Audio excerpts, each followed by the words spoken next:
because that's very likely. Brilliant. Okay, well, I shall hover here and field any questions in the room, but are you all right to go ahead? Yeah, absolutely. Yep.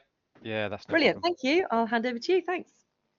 Thanks, Amy. Afternoon, everyone. So my name's James Rawlings. I am one of the learning technologists that are currently college facing. I have to keep remember to calling it college and not faculty or whatever we were before. Keep changing names us. So today's session is obviously to look at Sway.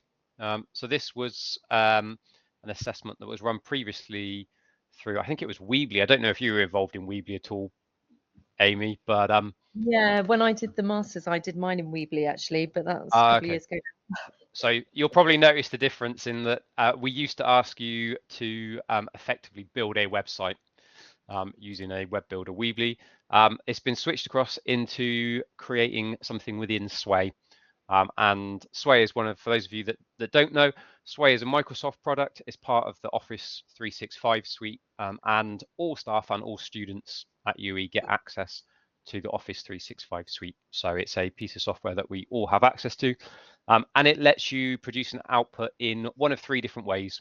So you can produce something that looks very much like a web page, which we'll be looking at today. You can also produce something that looks a little bit like an online brochure, where you kind of effectively flip through pages left to right. And then you can also just run a standard, almost PowerPoint-like slide presentation through Sway. So just to get started, I will share my screen with everybody and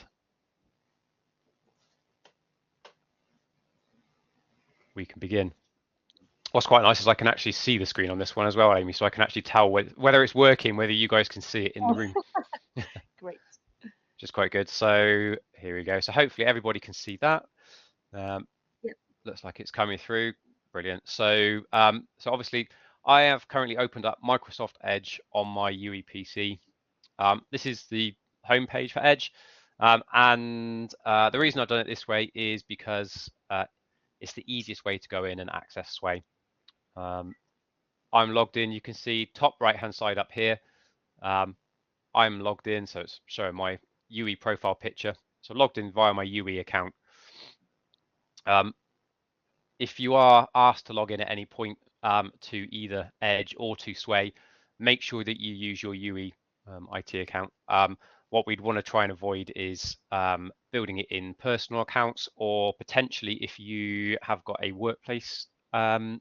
I know for some people that were working in NHS, we've encountered this issue before, where they've built it within their NHS workplace account. Shouldn't really matter. The only issue it crops up is right towards the end when you go to share it. So just to kind of cut that all out, make sure that you're logged into your UE account. And then anywhere that you have the app launcher for Office 365, as I say, I'm going from Edge because it's the easiest way for me to do it on my PC. Click on the app launcher and it will show you all of the different apps that are available in Office 365. If I click on all apps here, it'll open up a new page for us and show us everything. As I say, the one that we want to use is Sway. I've already got it within my launcher, so I'm just going to click on the app here for Sway, and it will take me in and it will open up the Office 365 Microsoft Sway kind of landing page. I say landing page because you will see from here that by default it shows me some templates that I can use up here, and it shows me recent Sways that I have created. What it doesn't do at this point is if I scroll down, it doesn't list every single Sway that I have created. If I want to see that, I have to scroll down the screen until I get to the bottom of the recent Sways, and there is a button here that says, or a link here that says all Sways, and if I click on that, it actually opens up Sway proper, and that's where I've got a list of all my Sways.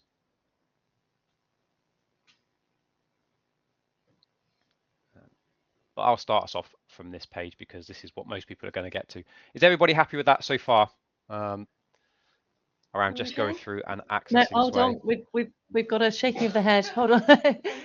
Yeah. Yeah, sorry, let me see if I can make the screen a bit bigger. There you go, let's. Right, they're just having some problems, James, finding Sway, but they're getting there. Is that better in That's terms all of right. screen size, Alice? Is that better? Let me see You if I might can get it. find if I click on this little app launcher again at the top left, if I because I've used Sway recently, it drops it into my app launcher. If it's not dropping into that list automatically, you can click all apps underneath that, and then it should list every single Office 365 app in here. They're all listed alphabetically. So if I scroll down through that list, we'll then hit Sway towards the. Okay. Has everyone got on there now? How are you doing up there, Carol?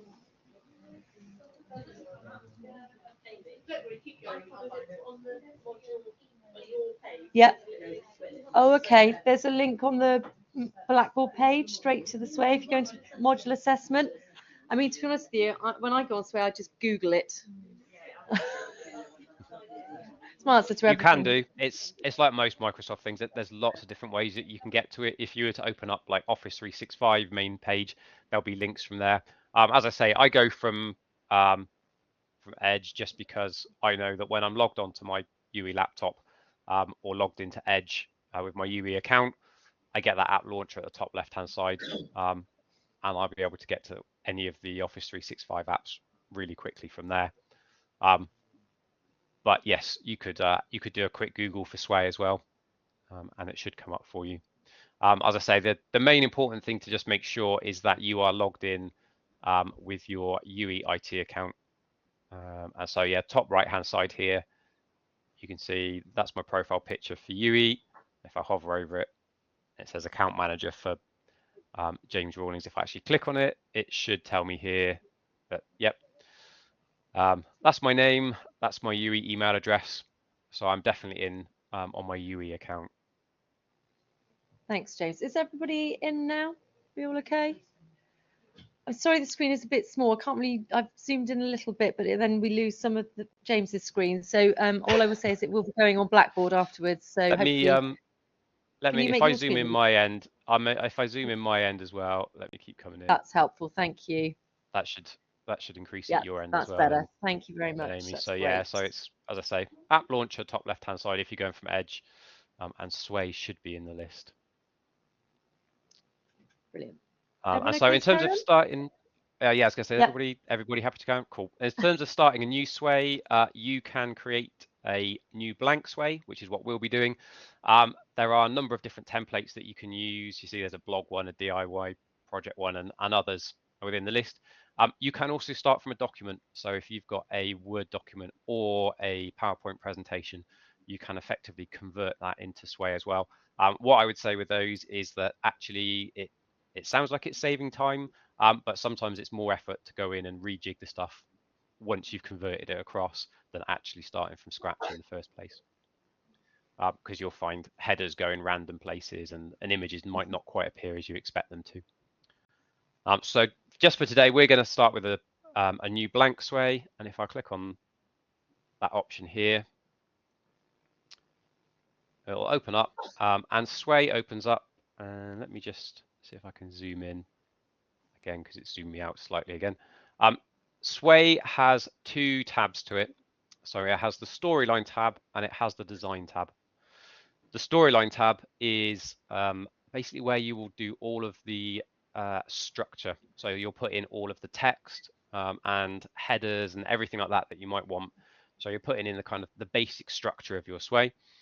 And then the design tab is where you would go in and when this opens up, oh, I've not got anything in there, so it's not going to show it. So the design tab is where you'll go in and you'll be able to do things like change the font, change the text size, play around with some of like the background images and things like that.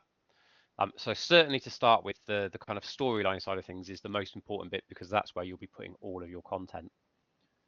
And the way that storyline works is that you add cards to it. So by default, you always get a title card that sits here at the front. And as always, I'll put something really original in here. One of the reasons I make it really like this is so that when we look at it in design, you can see where that bit of text has appeared. So I can put my title in here.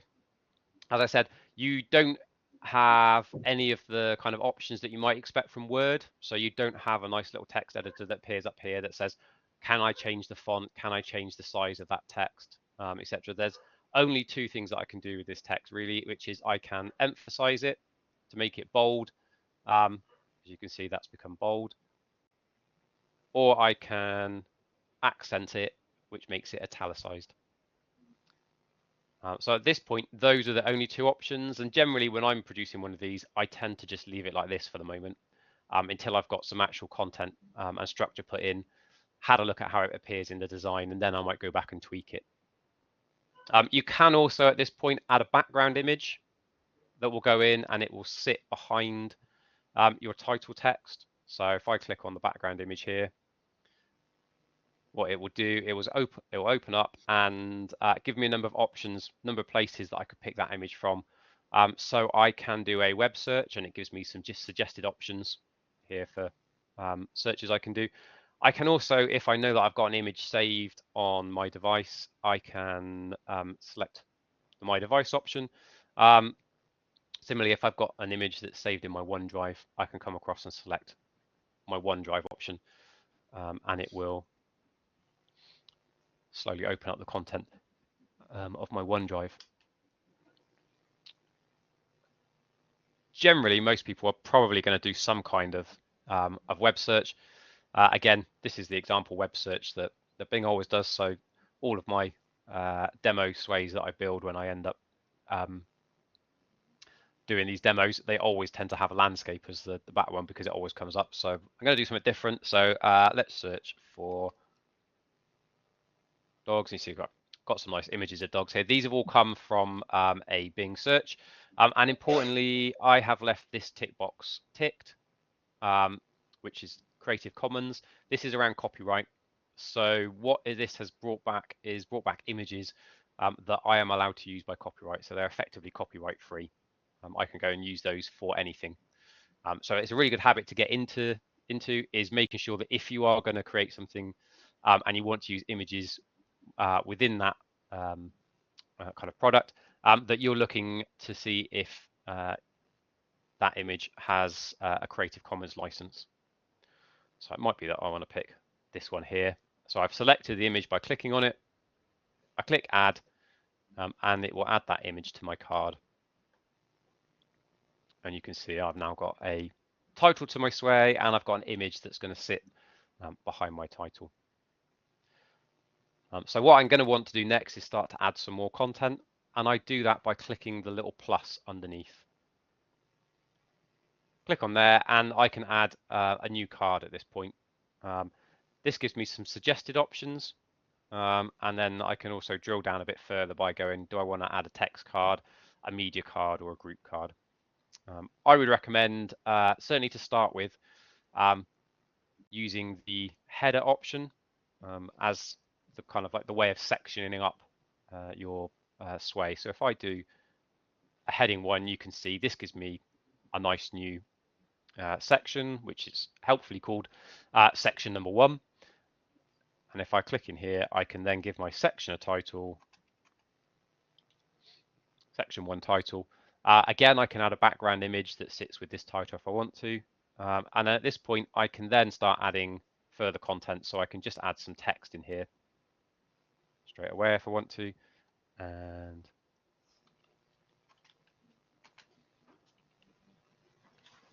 that'd help if I could spell text. So you can see I'm starting to build this card up. And what you will notice is that when I'm on this title card, I don't have very many options at all. When I have a text card, I have a little bit more. So for this particular text card, I can, as well as bolding and italicizing text, I can add some bullet points. I can add numbered bullet points in here, and I can add a heading for this particular block of text as well if I want to. So what I'm going to do is just have a quick flip over to the design tab, and we can see how this is starting to then look. And you can do this at any point. So you can flip between storyline design tabs completely willy-nilly as you go along. And you can see here, I've got my title over the top of the background image that I chose. This is the header for my section 1, and I've started getting some text in here. And if I wanted to, it might be that actually I might want to say, well, I've got section 1, but I've got a couple of like kind of sub elements to section 1. So I'm going to select that part of the card, click plus, and I can actually come in and put a subheader in here. So this might be heading 1A. And then if I come down here, I could then come in and drop it in heading 1B, and then have some text sitting after that.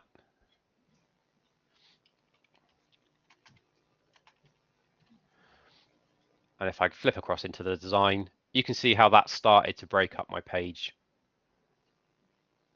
Then, so I'm starting to get something that looks not too far off being a web page. It's a single page of content, both media and text, that I can scroll down through, and I can have kind of like higher level section titles, and I can have subheaders within those, and then I can have some text as well that sits under each heading. And actually, if I come further down and we were in here, it might be that I might want to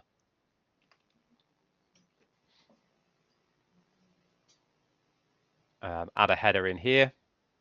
And if I come into design, is that gonna jump up? You can see I've got, it's effectively chucked in another section header. And I might then go, oh, okay, I didn't want to do that. Really easy to undo. All I do is select the little element that I no longer want, and each one has a dustbin up in the top right hand corner, and I click delete, check my design again, and it's gone. So it's really easy to add and remove stuff to this, and there is no save button. What you'll notice is that I'm going along, I'm happily adding and removing stuff, but I'm not saving. There is no save button. Sway effectively does what's called save on a keystroke. So as you're adding stuff in, as you're adding content, it's continually saving away in the background. As well as deleting, you can also use the undo and redo buttons up at the top right hand side as well. So again, anybody that's used to using Word, there's an undo and redo option here. Again, does that make sense to everybody in terms of just going through and adding some kind of like fairly basic content and structure in? Everyone okay? Any questions? Lots of nodding this time. Good. Lots of nodding. Excellent. I mean, the way that we would normally recommend approaching this, Amy, is actually to start with, don't even worry about going on to Sway. Plan out whatever you're going to produce on a piece of paper with a pen, if that's what you're comfortable with. Get your headers in, your sections in, etc., and then you just come through and transfer those into Sway.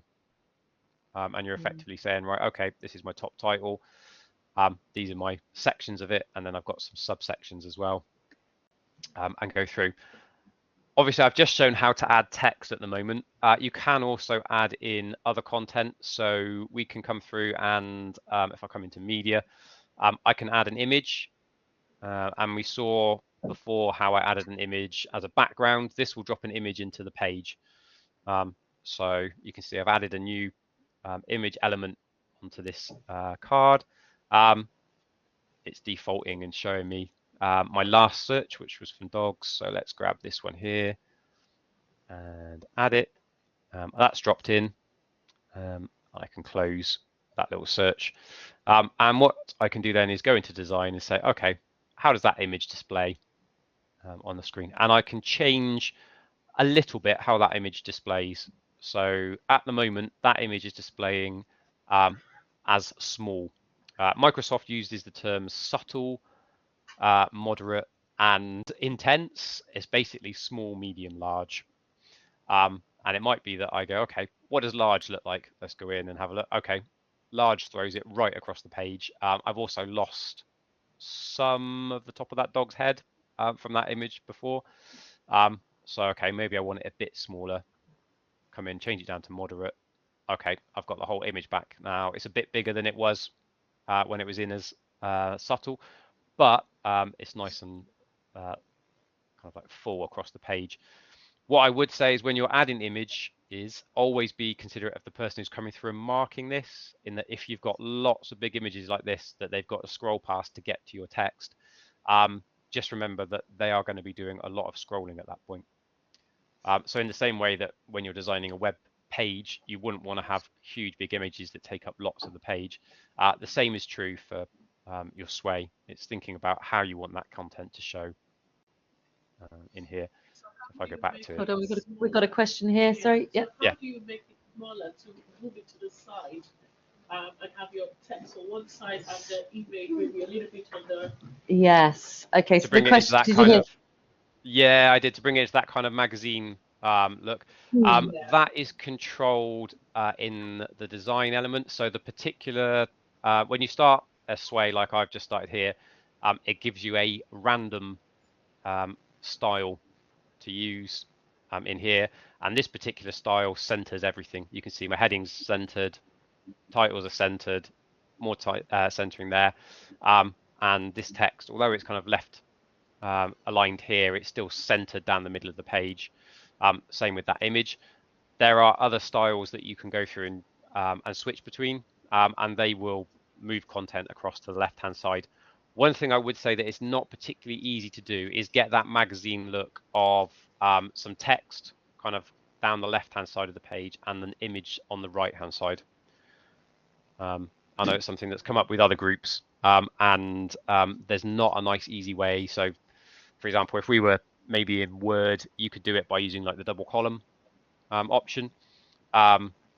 Within Sway, there's not anything that's a really easy way to get that kind of like, oh, this bit of text will sit on the left hand side and this image will sit to the right of it. Does that answer your question? I was going to say, Yeah. it doesn't really tell you how to do it, but it kind of says you might have to fiddle around with the design side of things. We'll take a look at design in a minute. The only other thing I was going to show is that within that media option, you can add videos, audio, and some embed content. Generally, if you're picking the video or the audio,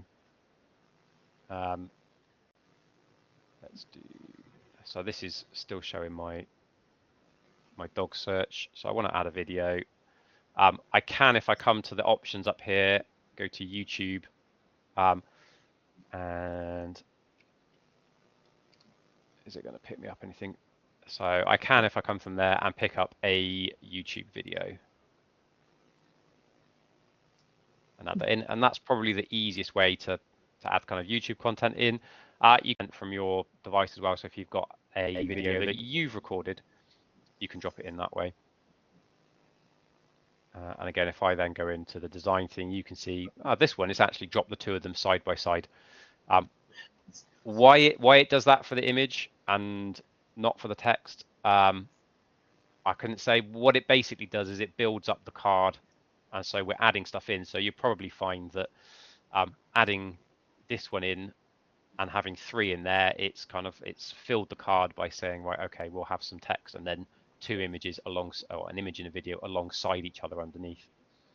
But I haven't found a kind of definitive way of going, yep, okay, I can definitely make sure that I've got some text where this image is, and then something else showing to the right hand side.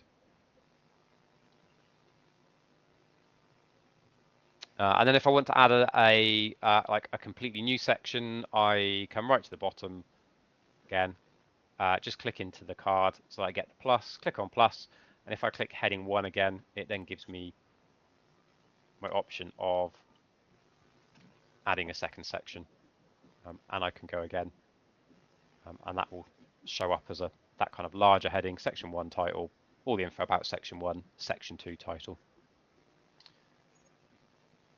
That probably covers pretty much everything around the adding of content into your sway.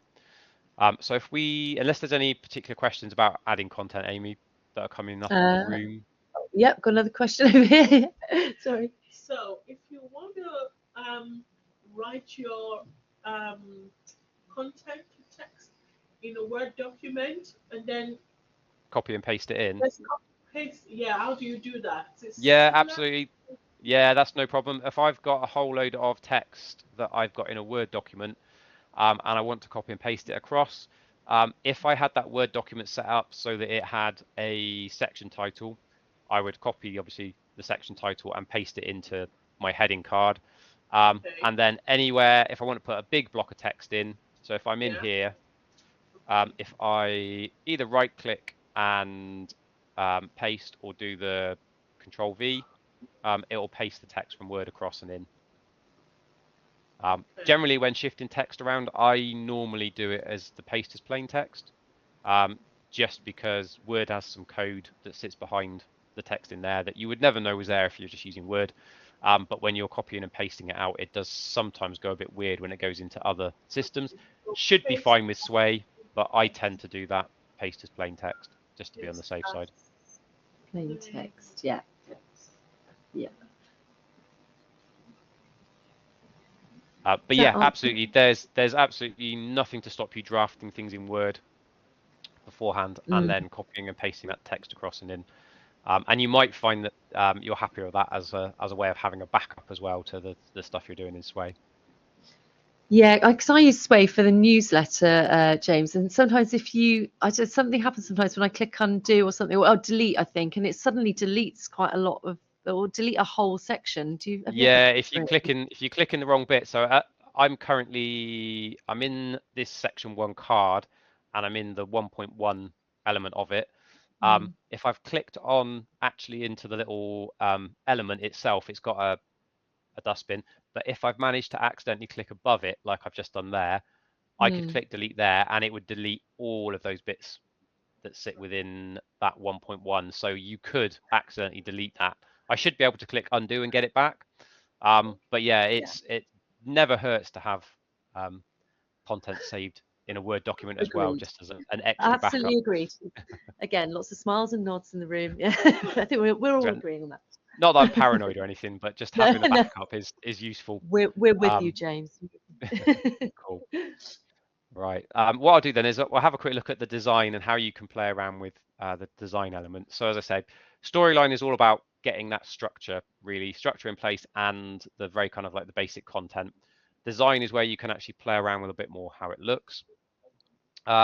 And it's all done through this styles button up at the top right hand side, which if I click on it, then gives me a load of options. I was quite lucky in that mine defaulted to using the vertical style. As I say, when you open a new Sway, it kind of throws together some of the default options. What I've noticed is generally it gives you the vertical one. I don't know if you've noticed that, Amy, doing the newsletters, but sometimes it might suddenly open on horizontal. It just gives you kind of like a random combination. As I said at the start, Sway lets you do one of 3 options. So the vertical one is the one that you really want if you want to producing something that's like a web page. The horizontal one gives you the kind of electronic brochure, and the slides one gives you something that looks like a kind of like cut down PowerPoint. So if you're not on it already, the vertical one is probably the one that you want to go in and use. You can randomly, if you want to, click the remix button at the top right hand side, and it will randomly select you another different option. We got this one.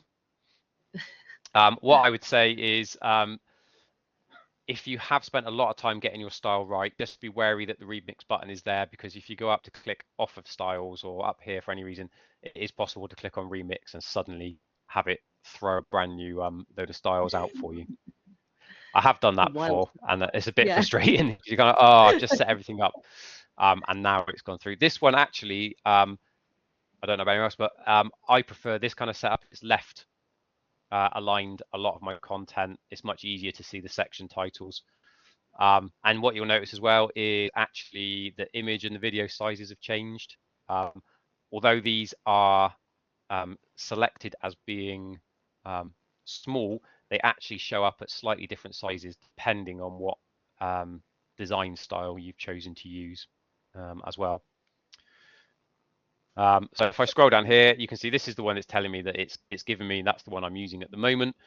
But if I scroll down, there are a whole load of different options running from fairly basic and simple at the top to really quite busy and complicated. We would always say, if question, sorry, James, yeah. sorry, 2 seconds. Yeah, that's right. So, if we accidentally click on the remix, you should be able to click undo. Yeah, yeah. So if I click undo, it should take me back. There you go. See, so I've clicked undo. It should take me back to what I'd done. It's just sometimes when you've spent ages doing it, you kind of hit remix back and you're like, oh, why did I do that? But yeah, just a simple undo should take you back to what your previous setup was. These options, I say, yeah, they start off fairly simple and reasonably kind of like clean ones. One thing that you might want to consider when you're producing something like this, again, is that having really busy backgrounds. Let me see if I can find one, something like this. Might look nice, but if I was trying to mark something and it was presented like this, it would give me a headache within about like 30 seconds. Again, I don't know about you, Amy, and the rest of the marketing team, but I'm nodding vigorously here. Teapots are a no. Hard yeah, no. yeah. Something like this is kind of like, whoop, absolutely not. So I tend to recommend sticking to the kind of like simpler options at the top here. If you want to get a bit of color in, yeah, you know, I've got a nice solid colored here. I've just changed the background over and run through. All of these ones, you can scroll left and right across as well. There are more options hidden in here, as you can see. I can just keep going and be like, well, there's loads there. Once I have actually chosen the kind of design style, I can as well customize it further. So if I click customize here, what I could do if I wanted to is change my color palette that I'm using. And one quite nice thing that it lets you do is actually say, right, okay, I want to link my color palette to some images that are in my main header image so that it all kind of like ties through. But that's something that you would probably only really want to fiddle with once you're kind of like well sorted with your kind of your content and stuff in there. And you'll notice as I click on them, these are the options that you get. So I've picked this one up here and it said, oh, actually, I've found these colors in that image. So, you know, you could use this one if you wanted to. I said before that you couldn't actually change the fonts and the size of the text particularly easily. That's absolutely true. I can't do that at all in Storyline. I can do it to a degree within the design. So what I can do, if I come in and customize, what I can choose is I can choose a pair of fonts from the selection. So it will give me a font for the headers and it will give me a font for the main text. So you can see I've just changed my font pairing over and it's given me a different font for the headers and a different font for the main text. That is as far as you can go with the font options. So I can't be in here saying I'd like this particular text to show as Arial and I would like this one underneath to be like what Georgia Pro and this one to be Times New Roman. What I can do is go through and say, yeah, okay, I can fiddle around with some of the font pairings and find one that I like. Again, if you're considering it from a kind of like good design element, you want to be using stuff that's nice and easy to read. Generally, we recommend anything that's kind of sans serif. So a serif font, if you're not aware, is something like Times New Roman, and it just means it has the flicky bits at the ends of the letters. A sans serif is any of these other ones that doesn't. And generally, if you're doing web design, good practice from an accessibility point of view is to use sans serif ones and ones that aren't too busy either. So something like that Ford's Folly might actually be a bit kind of overly busy in terms of the headers used there. And then the text size, again, I can't choose specific sections of text within here and change their size. What I can say is that for my whole sway as a whole, I would want my text to show up really small, and you can see in this particular design style, it hasn't dropped it by much. Or I want it to be the largest possible, and I've come up a bit larger. Generally, when I'm producing Sway, I tend to leave it in the middle, unless I'm using a design style that makes the font appear really quite small. I don't tend to fiddle around with that too much. But what I would say is come in and have a play. The design side of it is all about playing around and finding something that you like, and you can change it up at any time. Has anybody got any questions around that kind of design side of things? Any questions? Yep. I wanted to ask if you could just do a PowerPoint something and just paste this into Studio to go ahead with the design. I imagine the answer is similar to what James says about a Word document, but did you hear that, James? The question is, could you put it in a PowerPoint and then copy it across from a PowerPoint? But I imagine again, it's similar. you could do, but it's similar to the Word one. So you could copy text straight out of, so you could put it all together in a PowerPoint, and you could copy it across into here. If you've got it all in a PowerPoint, you could use it start from document and click here, choose that particular PowerPoint. I don't know if I've got any really helpful. Would be quite handy if I had one nice and easy that I could demo. I don't know if we've got any Pebble Pad ones. Let's have a look. No, I'm not going to waste your time by watching me scroll through my files, but I could select a file here and start from that particular PowerPoint, and it should bring the content across. So it would bring the text across and it would bring the images across. What it might do though is you might find that it puts some of the headers in as these heading ones and others not, and so you might have to take a while to kind of like unjumble it to make it work within Sway. But certainly, yeah, there's nothing to stop you kind of drafting it up in a PowerPoint and then copying that content across. Brilliant, thank you. Any other questions for James at this point? Don't think there are, James. Nope. Sorry, James, have you nearly finished? Because we are due to finish in a couple of minutes. Yeah. So I was just Yeah, I was just going to say, if people do need to go, then they can. But if you're nearing the end, then I won't say that. I was going to say that's only one more thing to show you, and that is just around how you then submit this for assessment, which brilliant. Yeah, is probably a fairly important factor. If this is running like the others, Amy, you'll have a kind of standard Blackboard assignment on your Blackboard module. When you go in and open up that assignment, you've got two options. There's a text box there that you can just type straight into, or you can upload a file. And it really doesn't matter which way you do it, but basically you want to put the link to the Sway in either a Word document and submit it, or type that link straight into the submission text box. It's really important though that you make sure you get the right link, because if I was to come up here and try and share this, I would be trying to submit my editing page link, and so if Amy went to open it up, it just wouldn't work. It would say you'll get some kind of access denied error message, because I'm sharing a link here to some editing that's in my personal account that Amy doesn't have any kind of permission access to. What you need to do is come up to the top right hand side, click on share, and then and this is why it's important that you do it in your UE account.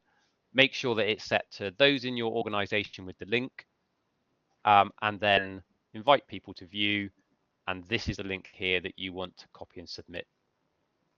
And you can just click on the little copy icon here, copy the link, and then paste it in when you're submitting. With the other groups, Amy, what I've said is that I can always come back closer to submission time and do a quick kind of almost like drop-in support session for anybody that's struggling with things, and we can go over this again as a reminder. Rather rudely, without even asking you, James, I have already said we'll do that. Okay. So I'm glad you're keen. That's lucky I said that. Well, yeah, very much so. But yeah, really important as well, just to reiterate what James has said about setting that so that we can view it, because again, I marked one this week where the permissions weren't set right. So please do make sure that's set to the right one. If I'd done this in my personal account, I wouldn't like I wouldn't be able to share it organizationally with anybody in UE. Similarly, if I'd done this, if I had an NHS account and I was doing it in there and I set it to those in your organization and shared it so that Amy came to look at it, she would go to open it up. She'd be trying to access it with a UE account, and she would get a effectively your organization isn't allowed to access this file type message. Just got so a yeah, question. Sorry, James. What are we meant to click? Specific people? Those in your organisation with the link. So then anyone in UE, including your markers, Yeah. can access it. Okay, but yeah, that's really important, that bit. Yep. Cool. Okay. And then I think Sorry, James. One more question over go here. on. Sorry. Go on. That's fine. If the window closes by mistake and if you try to reopen it, will things get saved automatically? Yeah, so as James said earlier, it's automatically saving all the time. So you don't have to click save or anything like that. It will all just be sat there. Okay. No, and if I close this one down, and then in my sway section, let's just refresh this. It'll come back as my most recent. There you go. So it's just come in as the. So I hadn't saved that at all in all the editing we've done. I've just closed it down, and it is showing us the most recent title in here. If I click on it to open it up, you can see all my content is there exactly as I added it. If I go into design, it's remembered my design as well. So no need to save. It should do that all in the background for you. The only other thing I would add, Amy, at this point is in terms of support resources, I think hopefully you should have a slide on your Blackboard page. If you don't, let me know and I can drop it in around kind of support material. You'll find that there's no kind of like dedicated support for Microsoft platforms or programs within UE. So if you're kind of like, oh, my sway's not working, then you might contact IT Online and they're probably likely to say, oh, we don't really support Sway. They'll help you access Microsoft and they'll fix anything like that with account issues, but they won't be able to advise you on how to use the software itself. So we've put together a slide of places to go, and that includes Microsoft's own Sway on how to Sway, the LinkedIn Learning support from the library, which is absolutely brilliant. They've got a whole course on there about how to use Sway, broken down into 3-minute videos, which cover very specific topics. So if you're not sure that you want to watch a whole or go through a whole hour's worth of course, you just want to find an answer, you can open the course up and jump straight to the section on, oh, how do I change font size? And it's in there, and you can just watch a 3-minute video on it. But also YouTube. Again, I've popped a link on that slide to just one of the first YouTube videos that I found around beginners' guides to Sway. But I would certainly say, yep, YouTube's your friend massively with doing things in Microsoft products. Loads of people out there that have got a lot of experience building Sways. As I say, I've included a beginner's one because that was just to say, right, here's a starting point. So I would say start with a beginner's one. There'll be lots out there that where people are doing really advanced stuff that I would never even have thought of doing in Sway. And there'll also be ones out there where that are very specific. You know, how do I do X? And somebody's done a 1.5-minute video with the answer. Brilliant. And that's me. So I think that's fantastic. Thank you so much. That was a bit quick, but that's me. And hopefully that means everybody can head off on time. Yeah, thanks so much. And as you say, we will get at least one more session in where we can just get people to drop in if they've got any issues. So that's really, really helpful. Thank you so much for your time, James. I'll be in touch and I'll check that slides on there and yeah, let you know if it's not. Cool. Okay. Brilliant. Thanks, Amy. Take care, Thanks, everyone. James. Cheers. Bye. Is that it? That's it, guys. I'm very happy to